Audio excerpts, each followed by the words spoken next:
இன்னைக்கு ஈவினிங்குள்ள இந்த வீடியோ போடுறதுக்குள்ளே வந்து பாத்தீங்கன்னா there can be a change. இப்ப எந்த கவர்மெண்ட்ல எதுவுமே மூவ் ஆகல. இதுக்கு பொறுப்பு வந்து ஆளுநர் ஏற்கணும். எவ்வளவு நாள் நீங்க டிலே பண்ண முடியும்? எவ்வளவு நாள் பண்ண முடியும்? புரிஞ்சுங்களா? இன்னும் ஒரு வாரம் பண்ணுவீங்களா? இன்னும் 10 நாள் பண்ணுவீங்களா? இன்னைக்கு ஈவினிங்குள்ள இந்த வீடியோ போடுறதுக்குள்ளே வந்து பாத்தீங்கன்னா there can be a change. புரிஞ்சுங்களா? there will be immense pressure. What he is doing is against all these things.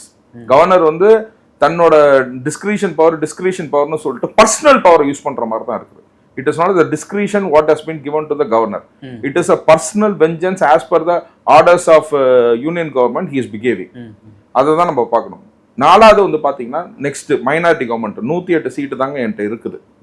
நான் வந்து ஹங் அசம்பிளியில ப்ரூவ் பண்றேன்னு சொல்லிட்டு தனியா போய் நம்ம விஜய் நின்னா கூட புரிஞ்சுங்களா? மைனாரிட்டி கவர்மெண்ட் இப்ப யாருக்குமே வந்து பெரும்பான்மை இல்லைங்களா? Minority government I will prove it இந்த எலெக்ஷன் சொன்னா கூட அப்ப கூட வந்து பாத்தீங்கன்னா they have to give the chance only to TVK. ஓகேங்களா? விஜய்க்கு தான் அவங்க சான்ஸ் கொடுத்தாகணும். அப்படிங்கும் போது this delay has been causing என்னன்னு பாத்தீங்கன்னா சுப்ரீம் கோர்ட்டே சொல்லியிருக்கு இந்த மாதிரி டிலே வந்து நீங்க பண்ணாதீங்க. இப்பதான் வந்து ஹார்ஸ் ட்ரேடிங் நடக்கும். இப்ப சார்பாட்டா பரம்பரையும் இடியாப்பம் பரம்பரையும் சேர்றாங்க பாத்தீங்களா? இது ஹார்ஸ் ட்ரேடிங் இல்லையா? இதுதான் ஹார்ஸ் ட்ரேடிங்.